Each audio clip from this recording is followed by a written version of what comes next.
Donc on a décidé de passer d'un système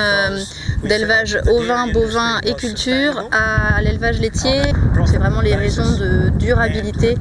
économique qui nous ont amenés à ce choix. Ça n'a pas été facile,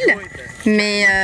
ça a été très satisfaisant de pouvoir avoir élevé l'ensemble des animaux, depuis les génisses jusqu'aux vaches sur l'exploitation, de suivre tout le cycle de vie de l'animal. Ça demande beaucoup d'investissement, beaucoup de capital pour faire la conversion, mais les banques ont suivi sans problème parce que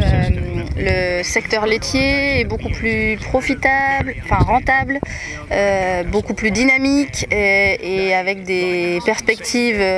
beaucoup plus favorables que le secteur ovin-bovin où on assiste plutôt à un déclin continu. Les 2 dernières années ont été certainement difficiles pour les éleveurs laitiers, mais en tant qu'éleveur ovin, finalement c'était pas si difficile dans le sens où il y avait quand même, le lait avait quand même un prix, il y avait quand même quelqu'un pour lui collecter,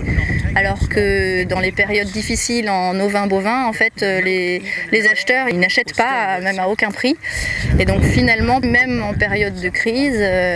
c'était pas le fond du trou, il y avait un peu de lumière et c'était beaucoup moins compliqué que dans les années difficiles ovines. 600 vaches sont arrivées chez vous du jour au lendemain.